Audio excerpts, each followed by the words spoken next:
BJP और RJD में क्या म्याऊं म्याऊं की पॉलिटिक्स शुरू हो गई है। बिहार के सियासी गलियारे में कौन शेर बनकर दहाड़ेंगे, कौन बिल्ली के रोल में रहेंगे, इस पर अभी से कुछ कहना जल्दीबाजी होगी। लेकिन जिस तरह से पॉलिटिक्स आगे बढ़ रही है और सीबीआई ईडी की एंट्री हो गई है, इससे साफ संकेत है कि बीजेपी इस चुनावी जंग को जीतने के लिए हर दांव चलेगी और हर खेला करेगी जो उसके हाथ में है, चाहे सत्ता का दुरुपयोग ही क्यों न हो। और लोग देख भी रहे हैं कि सत्ता के गलियारे में क्या कुछ हो रहा है और इसे लेकर किस तरह सियासी हलचल तेज है। दरअसल जांच एजेंसियों की प्रशासनिक मार झेलने के बाद पहली बार तेजस्वी यादव दिल्ली से पटना पहुंचे तो मीडिया ने घेर लिया। सीबीआई ईडी को लेकर सवाल भी दागे। इस पर तेजस्वी ने बड़ा एग्रेसिव होकर कहा कि सीबीआई ईडी को ठेंगा मिला है, ठेंगा। इसके बाद उन्होंने मीडिया को भी लपेटा और कहा कि अभी खबर चलाएंगे, ये मिला वो मिला, शेर जैसा दहाड़ेंगे और 10 दिन बाद म्याऊं म्याऊं करेंगे। अभी खबर चलाएंगे, ये मिला वो मिला, शेर जैसा दहाड़ेंगे, 10 दिन बाद म्याऊं म्याऊं। पॉलिटिकल एक्सपर्ट की माने तो इस म्याऊं पॉलिटिक्स को लेकर बेशक नीतीश कुमार प्रेशर में हैं और बीजेपी भी यही चाहती है। दरअसल ये म्याऊं पॉलिटिक्स कहां से शुरू हुई, पहले आपको ये बताते हैं। बिहार में महागठबंधन की सरकार बनते ही केंद्रीय जांच एजेंसियां कुछ अधिक ही एक्टिव हो गई है। बिहार में जिस दिन महागठबंधन सरकार का फ्लोर टेस्ट था, उस दिन अर्ली मॉर्निंग से ही बिहार समेत पूरे देश में लालू यादव और उनसे जुड़े लोगों के ठिकाने पर सीबीआई का सर्च ऑपरेशन हुआ था। 40 से अधिक ठिकानों पर यह ऑपरेशन चला था, फिर मामला ठंडे बस्ते में चला गया। लेकिन कहा जाता है कि 25 फरवरी को महागठबंधन की ओर से बिहार में जबरदस्त रैली हुई। इस रैली में RJD supremo Lalu Yadav video conferencing से तो नीतीश कुमार ने खुले मन से नरेंद्र मोदी की सरकार के खिलाफ शेर की तरह दहाड़े थे। वहीं डिप्टी सीएम तेजस्वी यादव से लेकर जेडीयू के राष्ट्रीय अध्यक्ष ललन सिंह और कांग्रेस के प्रदेश अध्यक्ष अखिलेश सिंह ने भी जांच एजेंसियों के खिलाफ कड़े तेवर अपनाए थे। तेजस्वी यादव ने तो यहां तक कह दिया था कि 2024 के चुनाव तक जांच एजेंसियों की रेड खूब चलेगी। सीबीआई, ईडी और इनकम टैक्स वाले सब रेड के लिए आते रहेंगे।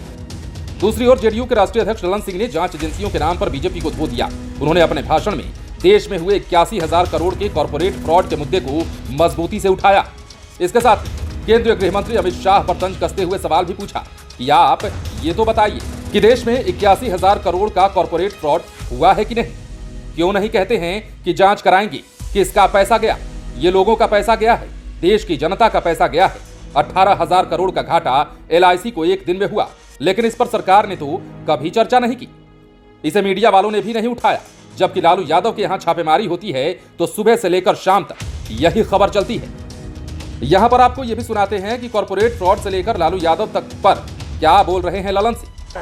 आपको क्या मालूम है, आपको क्या पता है, आप कुछ नहीं जानते हैं, इतिहास नहीं जानते हैं, राजनीति का भूगोल नहीं जानते हैं। लेकिन देश बचाना है, देश बचाना। आज क्या है देश में, कौन सी संस्थाएं आज देश में, सीबीआई, ईडी, इनकम टैक्स, चुनाव आयोग, सबको कैद करके रखे हैं।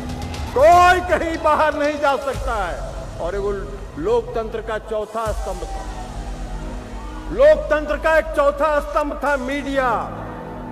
मीडिया, हम इन साथियों के बारे में नहीं करें जो यहां मीडिया के हमारे साथी हैं, इसलिए कि इनका दोष नहीं है, ये मीडिया के साथियों का दोष नहीं है। इनका जो मैनेजमेंट है वो पूंजीपतियों के हाथ में है और सारे पूंजीपति उस पर कब्जा कर चुके हैं। कोई खबर नहीं चल सकती है। आज अगर लालू जी के यहाँ छापा पड़ जाए, 15 दिन तक खबर चलता रहेगा। सुबह, दोपहर, शाम, रात, हर 2-2 घंटा पर चलेगा।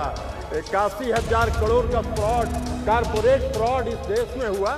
81,000 करोड़ का कॉर्पोरेट फ्रॉड हुआ। कितने दिन मीडिया में चला? कौन सी मीडिया के लोगों ने इसको देखने का काम किया? कौन सी मीडिया ने दिखाने का काम किया? किसी ने नहीं दिखाने का काम किया। इस देश की सरकार ने एक शब्द नहीं कहा। कभी भी तो कहते भाई। कुछ इसी तल्ख तेवर में कांग्रेस के प्रदेश अध्यक्ष अखिलेश सिंह ने भी बीजेपी पर हमला किया। अखिलेश सिंह ने कहा कि कांग्रेस की मनमोहन सरकार में भी सीबीआई और ईडी की रेड होती थी, लेकिन बदले की भावना से नहीं। उन्होंने यह भी कहा कि एक साजिश के तहत मनमोहन सिंह की सरकार को बदनाम किया गया, जबकि देख लीजिए आज क्या हो रहा है। छापेमारी पर छापेमारी की जा रही है, जांच एजेंसियों को लगाया जाता है। आंकड़े बताते हैं कि मनमोहन सिंह के 10 वर्षों के शासन में ईडी और सीबीआई समेत अन्य जांच एजेंसियां मुश्किल से 236 बार ही छापेमारी कर पाई थी, जबकि मोदी सरकार ने 8 सालों में ही 3200 से अधिक छापेमारी करा दी है। सबसे ज्यादा कांग्रेस नेताओं के यहां छापेमारी हुई है। लालू यादव के यहां भी इसी तरह अनगिनत बार रेड डाले गए।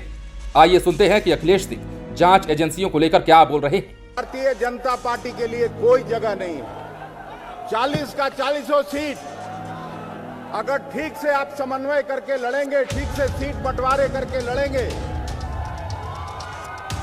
तो मोदी और अमित शाह के लिए कोई जगह नहीं। ये सरकार क्या कर रही है?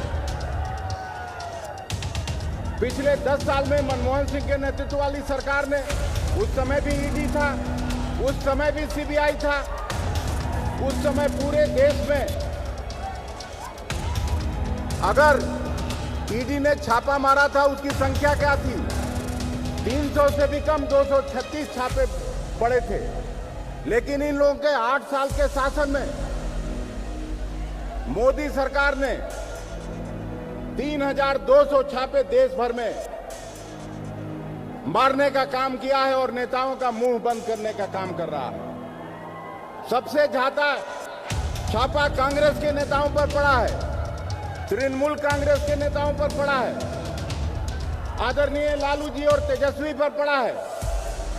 तो अब सरकार बदलने के बाद ललन सिंह को पर भी छापा मारने का काम परोक्ष रूप से किया है इस सरकार ने। तो आपने सुना कि महागठबंधन के ये नेता क्या बोल रहे हैं। जब मंच पर ये नेता भाषण दे रहे थे तब किसी ने कल्पना तक नहीं की थी कि अगले ही पखवाड़े इस तरह से ईडी का सर्च ऑपरेशन चलेगा।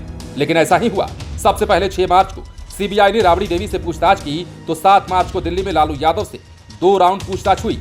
इसके बाद 10 मार्च को बिहार समेत देश भर के 24 ठिकानों पर ताबड़तोड़ सर्च ऑपरेशन चला। यह ऑपरेशन ईडी की ओर से किया गया। लगभग 15 घंटे तक लालू यादव की 3 बेटियों के यहाँ भी टीम डटी रही। उनके समधी के घर भी रेड हुई।